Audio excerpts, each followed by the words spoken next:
که په چا لچ پورې و سترګې یې خوږېدې، د سترګو په کنجانو کې یې چخړې وې، چخنې یا چخړې دا سره جمع سوي وې.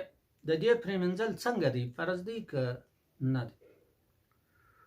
مسله دا ده، که په چا لچ پورې و د سترګو په کنجانو کې یې چخړې وې سره جمع سوي وې، لاندې اوبه نه ورسېدلې، نو خامخا به دغه لرې کوي، اوبه به ورسوي، د سترګو کنجان به پرېمنځي. معنا لاندې در دا چخنو به اوبه ورسوي.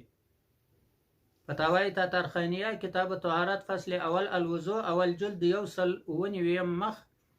درېیمه مسله، د مسئلې اخر توري. او څلورمه مسله مکتبه رشیدیه.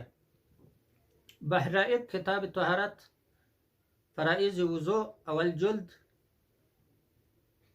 28 صفحه 8 لیکه مکتبه حبیبیه کویټه.